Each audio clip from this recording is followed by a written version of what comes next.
The deep ಡೈವ್ನ ಈ ಆಳವಾದ ಅಧ್ಯಯನಕ್ಕೆ ಸ್ವಾಗತ. ಆ, ಪ್ರತಿದಿನ ನಮ್ಮ ಸುತ್ತಮುತ್ತ ನಾವು ಎಷ್ಟೋ ವಿಚಾರಗಳನ್ನು ಗಮನಿಸ್ತಾ ಇರ್ತೀವಿ. ಹೌದು, ಬಹಳಷ್ಟು ವಸ್ತುಗಳನ್ನ ನಾವು ಸುಮ್ಮನೆ ನೋಡಿ ನಿರ್ಲಕ್ಷ್ಯ ಮಾಡ್ಬಿಡ್ತೀವಿ. ಖಂಡಿತ. ಆದರೆ ಕೆಲವು ಬಾರಿ ಅತ್ಯಂತ ಸಣ್ಣ ನಗಣ್ಯ ಎನಿಸುವ ವಸ್ತುಗಳಲ್ಲಿಯೂ ಬೃಹತ್ತಾದ ಜೀವನ ಪಾಠಗಳು ಅಡಗಿರುತ್ತವೆ. ಇಂದಿನ ನಮ್ಮ ಮೂಲ ಸಾಮಗ್ರಿಗಳು ಅಂಥದೇ ಒಂದು ಅಪರೂಪದ ವಿಚಾರವನ್ನ ನಮ್ಮ ಮುಂದಿಡ್ತೀವಿ. ಅಕ್ಷರಶಃ ನಿಜ. ಆ ಸಣ್ಣ ಕೀಟವೇ ಇಂದಿನ ನಮ್ಮ ಚರ್ಚೆಯ ಕೇಂದ್ರ ಬಿಂದು. ಹೌದು, ಕನಕದಾಸರು ಮತ್ತು ಸಂತ ಶಿಶುನಾಳ ಶರೀಫರಂತಹ ದಾಸವರೇಣ್ಯರ ತತ್ವಪದಗಳಲ್ಲಿ ಬರುವ ನೊಣದ ರೂಪಕಾರ್ಥವನ್ನ ವಿಶ್ಲೇಷಿಸುವ ಬರಹಗಳನ್ನು ನಾವಿಂದು ಆಯ್ದುಕೊಂಡಿದ್ದೇವೆ. ಈ ವಿಸ್ತೃತ ಚರ್ಚೆಯ ಮುಖ್ಯ ಉದ್ದೇಶ ಕೂಡ ಬಹಳ ಸರಳವಾಗಿದೆ. ಅದೇ ನೋಡಿ, ದಿನನಿತ್ಯ ನಾವು ನೋಡುವ, ನಮ್ಮ ಕಿವಿಯ ಬಳಿ ಗುಂಗುಟುತ್ತಾ ಕಿರಿಕಿರಿ ಉಂಟುಮಾಡುವ ಒಂದು ಸಣ್ಣ ನೊಣವನ್ನ ಅಧ್ಯಾತ್ಮ ಮತ್ತು ಮಾನವನ ಮನೋವಿಜ್ಞಾನದ ಅತ್ಯಂತ ಆಳವಾದ ರಹಸ್ಯಗಳನ್ನು ಬಿಡಿಸಿಡಲು ಹೇಗೆ ಬಳಸಲಾಗಿದೆ ಅನ್ನೋದನ್ನ ಅರ್ಥ ಮಾಡಿಕೊಳ್ಳೋದು. ಇದು ನಿಜಕ್ಕೂ ಬೆರಗುಗೊಳ್ಳುವ ವಿಷಯ. ಹೊಸ ವಿಷಯಗಳನ್ನು ಕಲಿಯಲು ಸದಾ ಉತ್ಸುಕರಾಗಿರುವ, ಕಲಿಯುವ ಆಸಕ್ತರ ಪರವಾಗಿ ಈ ಅಧ್ಯಾಯವನ್ನು ನಾನು ಆರಂಭಿಸ್ತಾ ಇದ್ದೇನೆ. ಆರಂಭದಲ್ಲಿ ಇದೇನಪ್ಪ, ಕೇವಲ ಒಂದು ಕೀಟದ ಬಗ್ಗೆ ಇಷ್ಟೊಂದು ಆಳವಾದ ಚರ್ಚೆ ಮಾಡ್ತಾ ಇದೀವಲ್ಲ ಅಂತ ಅನ್ಸ್ಬೋದು ಅಲ್ವಾ? ಖಂಡಿತ ಅನ್ಸುತ್ತೆ. ಆದ್ರೆ ವಾಸ್ತವದಲ್ಲಿ ನಮ್ಮ ಪ್ರಾಚೀನ ಸಾಹಿತ್ಯ ಮತ್ತು ತತ್ವಪದಗಳನ್ನ ನಾವು ಕೇವಲ ಭಕ್ತಿಗೀತೆಗಳು ಅಥವಾ ದೇವರ ಸ್ತುತಿ ಅಂತ ಸೀಮಿತಗೊಳಿಸೋ ಹಾಗಿಲ್ಲ. ಅಂದ್ರೆ ಅದರ ಆಚೆಗೂ ಒಂದು ದೊಡ್ಡ ಪ್ರಪಂಚ ಇದೆ ಅಂತ. ಹೌದು, ಅವುಗಳನ್ನ ಸೂಕ್ಷ್ಮವಾಗಿ ಗಮನಿಸಿದಾಗ ಅವು ಮಾನವನ ಅಸ್ಥಿರ ಮನಸ್ಸಿನ ಕುರಿತಾದ ಹಾಗೂ ನಡವಳಿಕೆಗಳ ಕುರಿತಾದ ಅತ್ಯುತ್ತಮ ಮನೋವೈಜ್ಞಾನಿಕ ಅಧ್ಯಯನಗಳು ಅನ್ನೋ ಸತ್ಯ ನಮಗೆ ಅರಿವಾಗುತ್ತೆ. ಮನೋವಿಜ್ಞಾನದ ಅಧ್ಯಯನಗಳು, ಇದು ಬಹಳ ಆಸಕ್ತಿದಾಯಕ ಪದ. ದಾಸರು ಮತ್ತು ಸಂತರು ಪ್ರಕೃತಿಯ ಪ್ರತಿಯೊಂದು ಅಂಶವನ್ನು ಮನುಷ್ಯನ ಅಂತರಂಗಕ್ಕೆ ಕನ್ನಡಿಯಾಗಿ ಬಳಸುವ ಕಲೆಯನ್ನು ಕರಗತ ಮಾಡಿಕೊಂಡಿದ್ರು. ಆ ನಿಟ್ಟಿನಲ್ಲಿ ನೋಡಿದಾಗ ಈ ನೊಣ ಎನ್ನುವುದು ಕೇವಲ ಒಂದು ಜೀವಿಯಲ್ಲ, ಅದು ಸದಾ ಚಡಪಡಿಸುವ ಮನಸ್ಸಿನ ಒಂದು ಸ್ಪಷ್ಟ ಪ್ರತೀಕ. ನಿಖರವಾಗಿ ಹೇಳಿದ್ರಿ.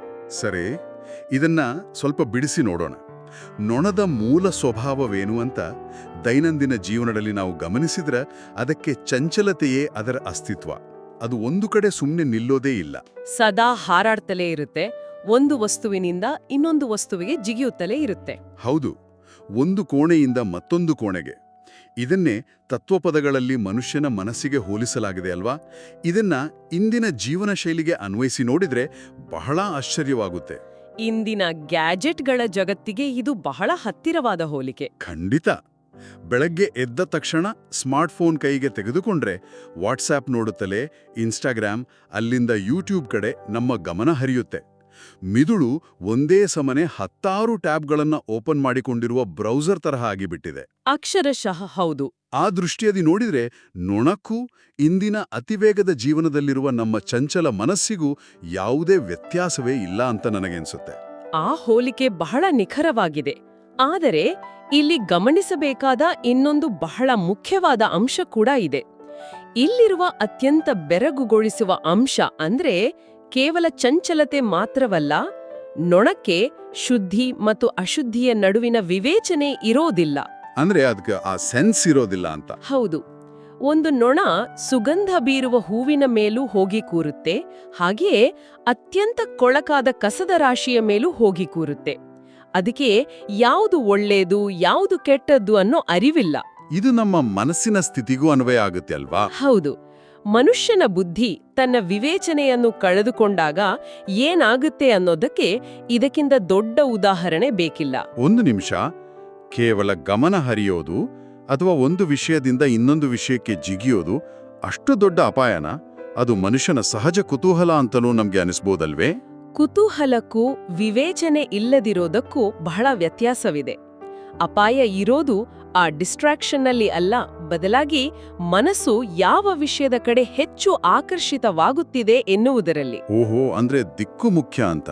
ಹೌದು, ವಿವೇಚನೆ ಇಲ್ಲದ ಮನಸ್ಸು ಒಳ್ಳೆಯ ವಿಚಾರಗಳಿಗಿಂತ ವೇಗವಾಗಿ ಕೆಟ್ಟ ಆಲೋಚನೆಗಳು, ಗಾಸಿಪ್, ನಕಾರಾತ್ಮಕತೆ ಮತ್ತು ಕೇವಲ ಭೌತಿಕ ಆಸೆಗಳೆಂಬ ಕೊಳಕಿನ ಕಡೆಗೆ ಅತಿ ವೇಗವಾಗಿ ವಾಲುತ್ತೆ. ಇದು ನಿಜ. ಒಳ್ಳೆಯ ಅಭ್ಯಾಸಗಳನ್ನ ರೂಢಿಸಿಕೊಳ್ಳಲು ವರ್ಷಗಳೇ ಬೇಕಾಗಬಹುದು. ಆದ್ರೆ ಕೆಟ್ಟ ಅಭ್ಯಾಸಗಳಿಗೆ ಮನಸ್ಸು ಕೇವಲ ಕೆಲವೇ ದಿನಗಳಲ್ಲಿ ದಾಸನಾಗ್ಬಿಡುತ್ತೆ. ಇದು ಮಾನವನ ಸಹಜ ಪ್ರವೃತ್ತಿಯನ್ನ ಬಹಳ ಮಾರ್ಮಿಕವಾಗಿ ಎಚ್ಚರಿಸುವ ಸಂಕೇತ. ನೊಣದ ಈ ಗುಣವನ್ನು ಕೇವಲ ಕೀಟದ ಗುಣವೆಂದು ನಾವು ನೋಡಬಾರದು. ಅದನ್ನ ಮನುಷ್ಯನ ಗುಣದ ಪ್ರತಿಬಿಂಬವಾಗಿ ನೋಡಬೇಕು. ಈ ಆಕರ್ಷಣೆಯ ಬಗ್ಗೆ ಮಾತನಾಡುವಾಗ ಇದೇ ಮೂಲ ಬರಹಗಳಲ್ಲಿ ಸಿಗುವ ಇನ್ನೊಂದು ಕಥೆ ನನಗೆ ಈಗ ನೆನಪಾಗ್ತಾ ಇದೆ. ಆ ಬೆಲ್ಲದ ಪಾಕದ ಕಥೆ ಅಲ್ವಾ? ಹೌದು, ಅದೇ ನೊಣ ಮತ್ತು ಬೆಲ್ಲದ ಪಾಕದ ದೃಷ್ಟಾಂತ. ಬೆಲ್ಲದ ಪಾಕದ ಸಿಹಿಗೆ ಮರುಳಾಗುವ ನೊಣ ಆಸೆಯಿಂದ ಅದರ ಮೇಲೆ ಹೋಗಿ ಕೂರುತ್ತೆ. ಆದರೆ ಪಾಕದ ಅಂಟು ಅದರ ಕಾಲುಗಳಿಗೆ ಅಂಟ್ಕೊಳ್ಳುತ್ತೆ. ಆಮೇಲೆ ಅದಕ್ಕೆ ಅಲ್ಲಿಂದ ಏಳಲು ಸಾಧ್ಯವಾಗೋದಿಲ್ಲ. ಖಂಡಿತ. ಸಿಹಿಯನ್ನ ಸವಿಯುವ ಆಸೆಯಲ್ಲಿ ಅದು ತನ್ನ ಕಾಲುಗಳನ್ನು ಬಿಡಿಸಿಕೊಳ್ಳಲಾಗದೆ ಒದ್ದಾಡಿ ಕೊನೆಗೆ ತನ್ನ ರೆಕ್ಕೆಗಳನ್ನು ಅಂಟಿಸಿಕೊಂಡು ಅಲ್ಲಿಯೇ ಪ್ರಾಣ ಬಿಡುತ್ತೆ. ಈ ಕಥೆಯನ್ನ ಕೇಳಿದಾಗ ಒಂದು ಪ್ರಶ್ನೆ ಮೂಡುತ್ತೆ. ಹೇಳಿ, ಯಾವ ಪ್ರಶ್ನೆ ಅದು? ಯಾವುದೋ ಒಂದು ಕೆಟ್ಟ ಅಭ್ಯಾಸ ಅಥವಾ ಅತಿಯಾದ ವ್ಯಾಮೋಹ ನಮಗೆ ಒಳ್ಳೆಯದಲ್ಲ ಅಂತ ಗೊತ್ತಿದ್ರೂ ಮನುಷ್ಯ ಪದೇ ಪದೇ ಅದೇ ಪಾಕಕ್ಕೆ ಯಾಕೆ ಬೀಳ್ತಾನೆ ಅಂತ. ಯಾಕೆಂದ್ರೆ ಆ ಬೆಲ್ಲದ ಪಾಕ ಆರಂಭದಲ್ಲಿ ಬಹಳ ಸಿಹಿಯಾಗಿರುತ್ತೆ. ಇದನ್ನ ವಿಸ್ತಾರವಾದ ದೃಷ್ಟಿಕೋನದಿಂದ ನೋಡಿದ್ರೆ ಈ ಬೆಲ್ಲದ ಪಾಕದ ದೃಷ್ಟಾಂತವು ನೇರವಾಗಿ ಸಂಸಾರ ಬಂಧನಕ್ಕೆ ಹೋಲಿಕೆಯಾಗತ್ತೆ. ಸಂಸಾರ ಬಂಧನ ಅಂದ್ರೆ ಕೇವಲ ಮನೆ ಪರಿವಾರ ಮಾತ್ರನಾ? ಇಲ್ಲ ಇಲ್ಲ, ಇಲ್ಲಿ ಸಂಸಾರ ಎಂದ್ರೆ ಕೇವಲ ಕುಟುಂಬವಲ್ಲ, ಇಡೀ ಲೌಕಿಕ ಜಗತ್ತಿನ ಆಕರ್ಷಣೆಗಳು ಮತ್ತು ವಸ್ತು ವ್ಯಾಮೋಹ. ಅಂದ್ರೆ ಹಣ, ಆಸ್ತಿ ಎಲ್ಲವೂ ಸೇರುತ್ತೆ. ಹೌದು, ಅತಿರೇಕದ ಹಣದ ದಾಹ, ಅಂತಸ್ತಿನ ವ್ಯಾಮೋಹ ಇವೆಲ್ಲವೂ ಆರಂಭದಲ್ಲಿ ಬೆಲ್ಲದ ಪಾಕದಂತೆ ಅತಿ ಸಿಹಿಯಾಗಿ ಬಹಳ ಆಕರ್ಷಕವಾಗಿ ಕಾಣ್ತವೆ. ಯಾರಿಗಾದ್ರೂ ಶಿರುನಲ್ಲಿ ಅದು ಕಷ್ಟ ಅಂತ ಅನ್ಸೋದೇ ಇಲ್ಲ ಅಲ್ವಾ? ಖಂಡಿತ ಅನ್ಸೋದಿಲ್ಲ. ಅದು ನಮ್ಗೆ ಸುಖವನ್ನ ಕೊಡುತ್ತೆ ಎನ್ನುವ ಭ್ರಮೆಯನ್ನು ಹುಟ್ಟುಹಾಕುತ್ತೆ. ಆದ್ರೆ ಒಮ್ಮೆ ಅದರೊಳಗೆ ಇಳಿದ ಮೇಲೆ ಆ ವ್ಯಾಮೋಹಗಳು ನಮ್ಗೆ ಅಂಟಿಕೊಳ್ಳಲು ಶುರುವಾಗ್ತವೆ. ಅಂದ್ರೆ ಆ ನೊಣದ ಕಾಲುಗಳು ಅಂಟಿಕೊಂಡಂತೆ ನಮ್ಮ ಆಲೋಚನೆಗಳು ಮತ್ತು ಕ್ರಿಯೆಗಳು ಆ ವ್ಯಾಮೋಹದ ಸುಳಿಗೆ ಸಿಲುಕು ಕೊಡುತ್ತವೆ ಅಂತ ನಾವು ಹೇಳಬಹುದಾ? ನಿಖರವಾಗಿ ಹೇಳಿದ್ರಿ. ಇಲ್ಲಿ ಕಾಲುಗಳು ಮನುಷ್ಯನ ಕ್ರಿಯೆಯ ಸಂಕೇತವಾದರೆ ರೆಕ್ಕೆಗಳು ಮನುಷ್ಯನ ಮುಕ್ತತೆಯ ಅಥವಾ ಸ್ವಾತಂತ್ರ್ಯದ ಸಂಕೇತ. ಇದು ಬಹಳ ಆಳವಾದ ಮಾತು. ಹೌದು, ಆಸೆಗೆ ಬಿದ್ದಾಗ ಮೊದಲು ನಮ್ಮ ಕ್ರಿಯೆಗಳು ಬಂಧಿಯಾಗ್ತವೆ. ನಂತರ ಅದರಿಂದ ಹೊರಬರಲು ನಾವು ಒದ್ದಾಡಿದಷ್ಟು ರೆಕ್ಕೆಗಳು ಕೂಡ ಅಂಟಿಕೊಳ್ಳುತ್ತವೆ. ಅಂದ್ರೆ ಮನುಷ್ಯನ ಸ್ವಾತಂತ್ರ್ಯವೇ ಸಂಪೂರ್ಣವಾಗಿ ಕಸಿದುಕೊಳ್ಳಲ್ಪಡುತ್ತೆ. ಹೌದು, ಆ ನೊಳದಂತೆಯೇ ಮನುಷ್ಯನು ಅದರಿಂದ ಹೊರಬರಲಾಗದೆ ತನ್ನ ಮೂಲ ಉದ್ದೇಶವಾದ ಆಧ್ಯಾತ್ಮಿಕ ನೆಮ್ಮದಿ ಅಥವಾ ಮುಕ್ತಿಯನ್ನು ಸಂಪೂರ್ಣವಾಗಿ ಮರೆತು ಆ ಬಂಧನದಲ್ಲಿಯೇ ಕಳೆದು ಹೋಗುತ್ತಾನೆ. ಈ ಮನಸ್ಸಿನ ಒದ್ದಾಟ ಮತ್ತು ಆಸೆಗಳ ಬಂಧನವನ್ನ ವಿವರಿಸಲು ಸಂತ ಶಿಶುನಾಳ ಶರೀಫರು ಒಂದು ಹೆಜ್ಜೆ ಮುಂದೆ ಹೋಗಿ ಒಂದು ವಿಚಿತ್ರವಾದ ಸಾಲನ್ನು ಬರೆದಿದ್ದಾರೆ. ಇಲ್ಲಿ ವಿಷಯ ನಿಜಕ್ಕೂ ಅತ್ಯಂತ ಕುತೂಹಲಕಾರಿಯಾಗುತ್ತೆ. ಅವಳು ತಮ್ಮ ಪ್ರಸಿದ್ಧ ತತ್ವಪದದಲ್ಲಿ ಹೇಳಿರುವ ಸಾಲು ಇದು. ಹೌದು, ಕೋಡಗನ ಮೇಲೆ ನೊಣ ಕೂತಾವೆ ನೋಡವ್ವ ಸೋದರಿ ಅಂತವ್ರು ಹೇಳ್ತಾರೆ.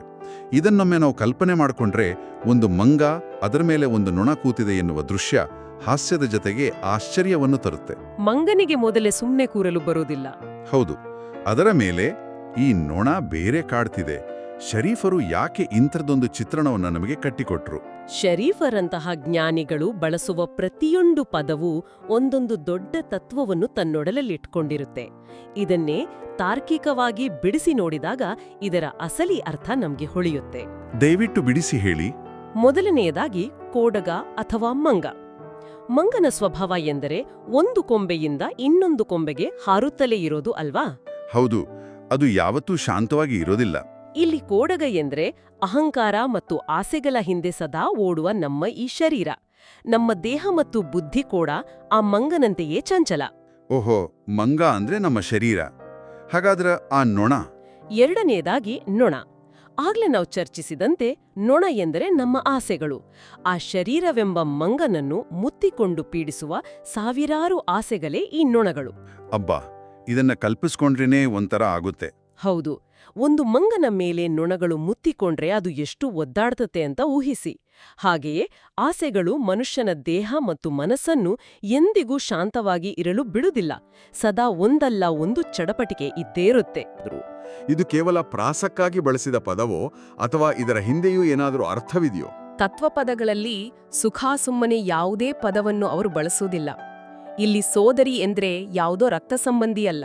ಹಾಗಾದ್ರೆ ಮತ್ಯಾರು? ಇದು ಪ್ರತಿಯೊಬ್ಬರ ಒಳಗಿರುವ ವಿವೇಕ ಅಥವಾ ಅರಿವಿನ ಸಂಕೇತ. ಅಂದ್ರೆ ನಮ್ಮ ಸೆನ್ಸ್ ಆಫ್ ಅವೇರ್ನೆಸ್. ಹೌದು, ಎಲೈ ಅರಿವೆ, ನೋಡು ಈ ಆಸೆಗಳು ದೇಹವನ್ನು ಹೇಗೆ ಪೀಡಿಸುತ್ತಿವೆ ಎಂದು ಎಚ್ಚರಿಸುವ ಆತ್ಮಾವಲೋಕನ ಮಾಡಿಕೊಳ್ಳಲು ಪ್ರೇರೇಪಿಸುವ ಕರೆ ಇದು. ಅಹಂಕಾರವೆಂಬ ಮಂಗ ಮತ್ತು ಆಸೆಗಳೆಂಬ ನೊಣಗಲಾಟವನ್ನು ಹೊರಗಿನಿಂದ ಸಾಕ್ಷಿಯಾಗಿ ನೋಡುವ ವಿವೇಕ ನಮ್ಮೆಲ್ಲರ ಒಳಗಿದ. ಆ ವಿವೇಕವನ್ನು ಜಾಗೃತಗೊಳಿಸುವ ಪ್ರಯತ್ನವೇ ಆ ಸಾಲಿನ ಮುಖ್ಯ ಉದ್ದೇಶ ಅಲ್ವಾ? ಹೌದು, ಅಕ್ಷರಶಃ. ಹೀಗೆ ಒಗಟುಗಳ ರೂಪದಲ್ಲಿ ಹೇಳುವ ಶೈಲಿ ಈ ಮೂಲ ಬರಹಗಳಲ್ಲಿ ಬಹಳ ಕಡೆ ನಮಗೆ ಸಿಗುತ್ತೆ. ವಿವೇಕವನ್ನು ಜಾಗೃತಗೊಳಿಸಲು ನೇರವಾಗಿ ಬುದ್ಧಿವಾದ ಹೇಳುವ ಬದಲು ಸಂಪೂರ್ಣ ವಿರೋಧಾಭಾಸದಿಂದ ಕೂಡಿದ ವಾಕ್ಯಗಳನ್ನು ಬಳಸಲಾಗಿದೆ. ಇದನ್ನೇ ಸಂಧ್ಯಾಭಾಷೆ ಅಂತ ಕರೆಯುವುದು. ಹೌದು, ಸಂಧ್ಯಾಭಾಷೆ. ಉದಾಹರಣೆಗೆ, ಇದೇ ಬರಹಗಳಲ್ಲಿ ಎತ್ತು ಈಯಿತು ಎಮ್ಮೆ ಕರು ಹಾಕಿತು ಎನ್ನುವ ಸಾಲು ಬರುತ್ತೆ. ಗೂಳಿ ಅಥವಾ ಎತ್ತು ಕರು ಹಾಕಲು ಹೇಗೆ ಸಾಧ್ಯ? ಕೇಳುವುದಕ್ಕೆ ಇದು ಬಹಳ ವಿಚಿತ್ರವಾಗಿ ಕಾಣುತ್ತೆ. ಹಾಗೆಯೇ ಇನ್ನೊಂದು ಕಡೆ ಬುಟ್ಟಿ ತುಂಬ ಹಾಲು ಕರೆಯುವ ಸೋದರಿ ಅಂತಾರೆ.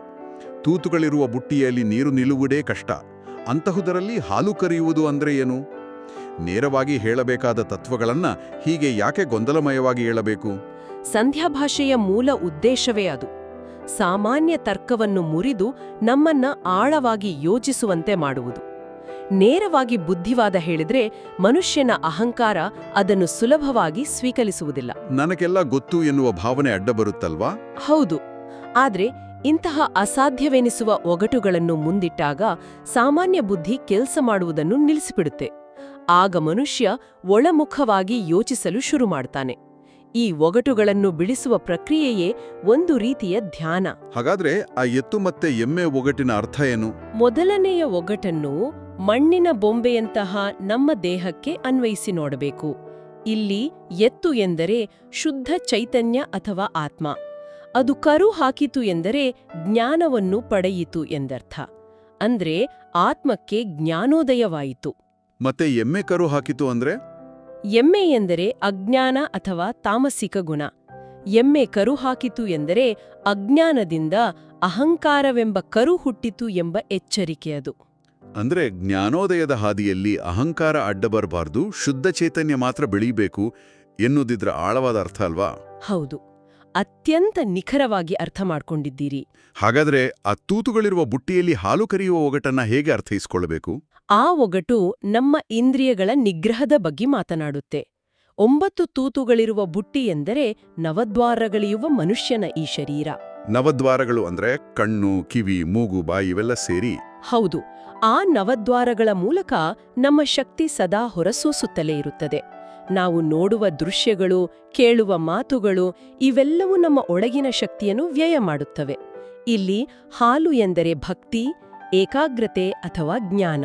ಇದನ್ನ ಕೇಳುತ್ತಿದ್ರೆ ನನಗೆ ಇಂದಿನ ದಿನಗಳ ಎನರ್ಜಿ ಡ್ರೈನ್ ನೆನಪಾಗುತ್ತೆ. ಸ್ಮಾರ್ಟ್ಫೋನ್ನಲ್ಲಿ ಬ್ಯಾಕ್ಗ್ರೌಂಡ್ ಆ್ಯಪ್ಗಳು ಓಪನ್ ಇದ್ರೆ ಬ್ಯಾಟರಿ ಹೇಗೆ ಬೇಗ ಖಾಲಿಯಾಗುತ್ತದೋ ಹಾಗೆ ನಮ್ಮ ಕಣ್ಣು ಕಿವಿಗಳ ಮೂಲಕ ನಮ್ಮ ಶಕ್ತಿ ಹೊರಗೆ ಹೋಗ್ತಾ ಇರುತ್ತೆ ಅಲ್ವಾ? ಬಹಳ ಅದ್ಭುತವಾದ ಹೋಲಿಕೆ ಇದು. ನಿಖರವಾಗಿ ಅದೇ ಪ್ರಕ್ರಿಯೆ ನಡೆಯುವುದು. ಸದಾಕಾಲ ಹೊರಗಿನ ಜಗತ್ತಿನ ಶಬ್ದಗಳು, ದೃಶ್ಯಗಳು, ಸೋಷಿಯಲ್ ಮೀಡಿಯಾದ ನೋಟಿಫಿಕೇಶನ್ಗಳಿಗೆ ನಾವು ತೆರೆದುಕೊಂಡಿರ್ತೇವೆ. ಇದರಿಂದ ನಮ್ಮ ಮಾನಸಿಕ ಶಕ್ತಿ ಸಂಪೂರ್ಣವಾಗಿ ಖಾಲಿಯಾಗುತ್ತೆ. ಖಂಡಿತ. ಆ 9 ತೂತುಗಳ ಮೂಲಕ ಶಕ್ತಿಯನ್ನು ಸುಮ್ಮನೆ ಸೋರಿ ಹೋಗಲು ಬಿಡದೆ ಯೋಗ ಮತ್ತು ಏಕಾಗ್ರತೆಯ ಮೂಲಕ ಆ ಶಕ್ತಿಯನ್ನು ಒಗ್ಗೂಡಿಸಿ ಈ ಶರೀರವೆಂಬ ಬುಟ್ಟಿಯಲ್ಲಿ ಭಕ್ತಿ ಮತ್ತು ಜ್ಞಾನವೆಂಬ ಹಾಲನ್ನು ತುಂಬಿಸಬೇಕು ಎನ್ನುವ ಸಂದೇಶ ಇದರಲ್ಲಿದೆ. ಶಕ್ತಿಯನ್ನು ಹೊರಚಲುವುದು ಸುಲಭ, ಆದರೆ ಅದನ್ನ ಹಿಡಿದಿಟ್ಕೊಳ್ಳುವುದು ಕಷ್ಟದ ಕೆಲಸ. ಹೌದು. ಇದೇ ಸಂದರ್ಭದಲ್ಲಿ ಬರುವ ಕುಂಬಾರನ ಬೊಂಬೆಯ ರೂಪಕ ಕೂಡ ಇದನ್ನೇ ನಮಗೆ ಹೇಳುತ್ತೆ. ಕುಂಬಾರನ ಬೊಂಬೆ ಅಂದ್ರೆ ಆ ಸೃಷ್ಟಿಕರ್ತನ ಆಟದ ಬಗ್ಗೆ ಇರಬೇಕು. ಹೌದು. ಕುಂಬಾರನೆಂಬ ಸೃಷ್ಟಿಕರ್ತ ಮಣ್ಣಿನಿಂದ ಮಾಡಿದ ಈ ದೇಹದಲ್ಲಿ ಆತ್ಮವೆಂಬ ಬೊಂಬೆಯನ್ನು ಇಟ್ಟು ಇಡೀ ದೇಹವನ್ನು ಆಡಿಸುತ್ತಿದ್ದಾನೆ. ನಮ್ಮನ್ನು ಆಳವಾದ ಚಿಂತನೆಗೆ ಹಚ್ಚುತ್ತವೆ. ಇಲ್ಲಿಯವರೆಗೂ ನಾವು ಚರ್ಚಿಸಿದ ವಿಷಯಗಳ ಆಧಾರದ ಮೇಲೆ ನನಗೆ ಒಂದು ಬಹಳ ಕುತೂಹಲಕಾರಿ ಪ್ರಶ್ನೆ ಎದುರಾಗುತ್ತೆ. ಖಂಡಿತ ಕೇಳಿ. ನೊಣ ಎಂದರೆ ಆಸೆ, ಚಂಚಲತೆ, ಕೆಟ್ಟದ್ದು ಎಂದೇ ನಾವು ಇಷ್ಟೊತ್ತು ವಿಶ್ಲೇಷಿಸ್ತಾ ಬಂದೆವು. ಹೌದು. ಆದ್ರೆ ಇದೇ ತತ್ವಪದಗಳ ಮೂಲಗಳನ್ನು ಮತ್ತು ನಮ್ಮ ಹಳ್ಳಿಗಾಡಿನ ಮಾತುಗಳನ್ನು ಗಮನಿಸಿದರೆ ಇನ್ನೊಂದು ಆಯಾಮ ನಮಗೆ ತೆರೆದುಕೊಳ್ಳುತ್ತೆ. ಹೌದು. ಹಳ್ಳಿಗಳಲ್ಲಿ ಬೇರೆದೇ ರೀತಿಯ ಪ್ರಯೋಗ ಇದೆ. ಅದೇ ನೋಡಿ, ಹಳ್ಳಿಯಲ್ಲಿ ಯಾರಾದರೂ ತೀರಿಕೊಂಡರೆ ನೊಣ ಹಾರಿ ಹೋಯಿತು ಅಂತ ಹೇಳುವ ವಾಡಿಕೆ ಇಂದಿಗೂ ಇದೆ. ಹೌದು. ಅಂದ್ರೆ ದೇಹದೊಳಗಿನ ಪ್ರಾಣಶಕ್ತಿಯನ್ನೇ ಅವರು ನೊಣ ಎಂದು ಕರೆದಿದ್ದಾರೆ. ಹೌದು.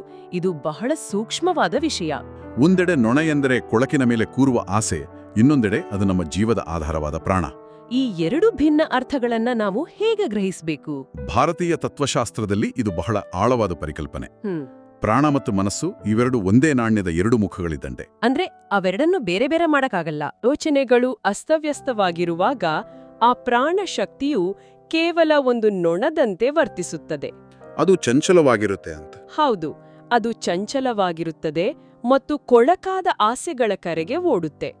ಆದರೆ ಅದೇ ಪ್ರಾಣಶಕ್ತಿಯನ್ನು ಯೋಗ ಧ್ಯಾನ ಮತ್ತು ಅರಿವಿನ ಮೂಲಕ ನಿಯಂತ್ರಣಕ್ಕೆ ತಂದಾಗ ಆ ಚಂಚಲ ನೊಣವು ಕೊಳಕನ್ನು ಬಿಟ್ಟು ಯಶಸ್ಸು ಸದ್ವಿಚಾರ ಮತ್ತು ಜ್ಞಾನವೆಂಬ ಮಕರಂದವನ್ನು ಅರಸುವ ಜೇನುನೊಣವಾಗಿ ರೂಪಾಂತರಗೊಳ್ಳುತ್ತೆ. ಒಂದು ನಿಮಿಷ, ಇಲ್ಲಿ ಒಂದು ಲಾಜಿಕಲ್ ಪ್ರಶ್ನೆ ನನಗೆ ಮೂಡುತ್ತೆ. ಮನುಷ್ಯನ ಮನಸ್ಸನ್ನು ಜೇನುನೊಣವಾಗಿ ಬದಲಾಯಿಸಬೇಕು ಅಂತ ದಾಸರು ಹೇಳ್ತಾರೆ. ಅದರ ಜೀವಶಾಸ್ತ್ರದ ಪ್ರಕಾರ ನಾವು ನೋಡಿದ್ರೆ ಸಾಮಾನ್ಯ ನೊಣ ಬೇರೆ, ಜೇನುನೊಣ ಬೇರೆ.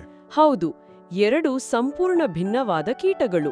ನೊಣದ ಮೂಲ ಸ್ವಭಾವವೇ ಕೊಳಕಿನ ಕಡೆ ಹೋಗುವುದು, ಜೇನುನೊಣದ ಸ್ವಭಾವ ಹೂವಿನ ಕಡೆ ಹೋಗುವುದು. ನಾವು ನಮ್ಮ ಮೂಲ ಪ್ರವೃತ್ತಿಯನ್ನು ಸಂಪೂರ್ಣವಾಗಿ ಬದಲಾಯಿಸಲು, ಅಂದರೆ ನೊಣದಿಂದ ಜೇನುನೊಣವಾಗಲು ನಿಜಕ್ಕೂ ಸಾಧ್ಯವೇ? ಇದೊಂದು ಅಸಾಧ್ಯವಾದ ಗುರಿ ಅಲ್ವಾ? ಬಹಳ ಸೂಕ್ತವಾದ ಪ್ರಶ್ನೆ ಇದು. ಭೌತಿಕ ಜಗತ್ತಿನಲ್ಲಿ ನಾವು ನೋಡಿದಾಗ ಒಂದು ಸಾಮಾನ್ಯ ನೊಣವು ಜೇನುನೊಣವಾಗಿ ಬದಲಾಗಲು ಸಾಧ್ಯವೇ ಇಲ್ಲ. ಹೌದು, ಅದು ಪ್ರಕೃತಿಗೆ ವಿರುದ್ಧ. ಆದರೆ ಮಾನವನ ಪ್ರಜ್ಞೆಗೆ ಆ ಭೌತಿಕ ಮಿತಿಗಳಿಲ್ಲ ಅನ್ನೋದನ್ನ ನಾವು ಮರಿಬಾರ್ದು. ನಮ್ಮ ಪ್ರವೃತ್ತಿ ಕೇವಲ ಪ್ರಾಣಿಗಳ ಮಟ್ಟದಲ್ಲಿದ್ರೆ, ನಮ್ಮ ಮೂಲಭೂತ ಪ್ರಚೋದನೆಗಳಿಗೆ ಮಾತ್ರ ನಾವು ಸ್ಪಂದಿಸುತ್ತಿದ್ರೆ ನಾವು ಕೇವಲ ನೊಣಗಳಾಗಿಯೇ ಉಳಿಯುತ್ತೇವೆ. ಆದರೆ ಮನುಷ್ಯನಿಗೆ ವಿಶೇಷವಾದ ಶಕ್ತಿ ಇದೆಯಲ್ವಾ? ಖಂಡಿತ. ಮನುಷ್ಯನಿಗೆ ವಿವೇಚನೆ ಇದೆ. ತನ್ನನ್ನು ತಾನು ಅರಿತು ತನ್ನ ಮೂಲ ಪ್ರವೃತ್ತಿಗಳನ್ನು ಮೀರಿ ಬೆಳೆಯುವ, ತನ್ನನ್ನು ತಾನು ಉನ್ನತೀಕರಿಸಿಕೊಳ್ಳುವ ಶಕ್ತಿ ಆತನಿಗೆ ಮಾತ್ರ ಇದೆ. ಆಧ್ಯಾತ್ಮಿಕ ಉನ್ನತಿ ಅಂದ್ರೆ ಇದೇನೇ ಇರಬೇಕು. ಹೌದು, ಆಧ್ಯಾತ್ಮಿಕ ಉನ್ನತಿ ಎಂದರೆ ಬೇರೇನೂ ಅಲ್ಲ.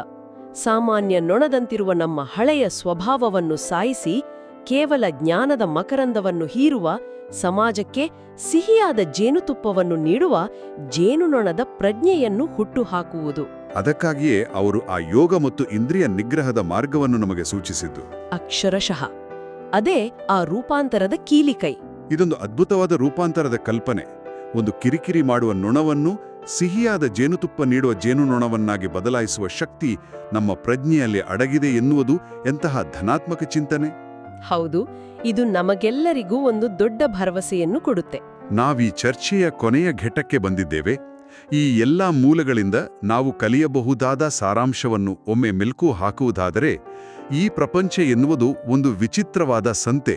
ಇಲ್ಲಿ ಮಂಗನಂತಹ ಚಂಚಲ ಶರೀರವಿದೆ, ಜೊತೆಗೆ ಆ ಶರೀರವನ್ನು ಕಾಡುವ ನೊಣದಂತಹ ಸಾವಿರಾರು ಆಸೆಗಳಿವೆ.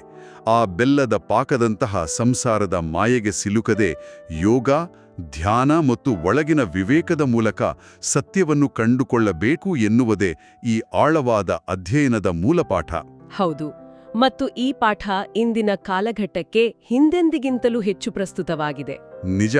ಇಂದಿನ ಮಾಹಿತಿ ತುಂಬಿದ ಸದಾ ಗೊಂದಲಮಯವಾಗಿರುವ ಜಗತ್ತಿನಲ್ಲಿ ಯಾವುದಾದರೊಂದು ಗುರಿಯ ಮೇಲೆ ಗಮನವನ್ನು ಕೇಂದ್ರೀಕರಿಸುವುದು ಅತ್ಯಂತ ಕಷ್ಟದ ಕೆಲಸವಾಗಿದೆ. ನಮ್ಮ ಸುತ್ತಮುತ್ತಲಿರುವ ಬೇರೆಯವರ ಟೀಕೆಗಳು, ಹಳೆಯ ಆಸೆಗಳು, ಸದಾ ಗಮನ ಸೆಳೆಯುವ ಆಕರ್ಷಣೆಗಳು ಇವೆಲ್ಲವೂ ಮನಸ್ಸನ್ನು ವಿಚಲಿತಿಸುತ್ತಿರುವ ನೊಣಗಳೇ ಆಗಿವೆ. ಇಂತಹ ಸಮಯದಲ್ಲಿ ಈ ತತ್ವಪದಗಳು ಮನಸ್ಸಿನ ದೃಢತೆಗಾಗಿ ಒಂದು ನಿಖರವಾದ ದಿಕ್ಸೂಚಿಯಾಗಿ ನಮಗೆ ಕೆಲಸ ಮಾಡುತ್ತವೆ. ಜ್ಞಾನದ ಮಕರಂದವನ್ನು ಮಾತ್ರ ಹೀರುವ ಜೇನುನೊಣದಂತೆ ಗುರಿಯತ್ತ ಸಾಗುವ ಮಹತ್ವವನ್ನು ಇವು ಸಾರುತ್ತವೆ. ಆ ದಿಕ್ಸೂಚಿಯನ್ನು ಹಿಡಿದುಕೊಂಡು ನಡೆಯುವ ಪ್ರಯತ್ನ ನಮ್ಮದಾಗಬೇಕು. ಈ ಎಲ್ಲ ವಿಚಾರಗಳನ್ನು ಚರ್ಚಿಸಿದ ನಂತರ ಒಂದು ಆಳವಾದ ಪ್ರಶ್ನೆಯೊಂದಿಗೆ ಈ ಚರ್ಚೆಯನ್ನು ಮುಕ್ತಾಯಗೊಳಿಸೋಣ. ಖಂಡಿತ.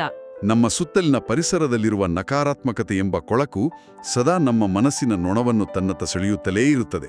ಹಾಗಾದ್ರೆ ಇಡೀ ಜಗತ್ತನ್ನು ಅಥವಾ ಪರಿಸರವನ್ನು ಬದಲಾಯಿಸಲು ಕಾಯುವ ಬದಲು ನಮ್ಮದೇ ಮನಸ್ಸನ್ನು ಕೇವಲ ಜ್ಞಾನವನ್ನು ಮಾತ್ರ ಹೀರುವ ಜೇನುನೊಣನಾಗಿ ರೂಪಾಂತರಿಸಲು ಇದೇ ಕ್ಷಣವೇ ತೆಗೆದುಕೊಳ್ಳಬಹುದಾದ ಆ ಅತಿ ಸಣ್ಣ ಮೊದಲ ಹೆಜ್ಜೆ ಯಾವುದು? ಈ ಪ್ರಶ್ನೆಯ ಆಳವಾದ ಆಲೋಚನೆಯೊಂದಿಗೆ ಇಂದಿನ ಮಾತುಕತೆ ಮುಗಿಸೋಣ. ನಮಸ್ಕಾರ. ನಮಸ್ಕಾರ. ಆ ಮೊದಲ ಹೆಜ್ಜೆಯನ್ನು ಕಂಡುಕೊಳ್ಳುವ ಪಯಣ ಶುಭವಾಗಲಿ.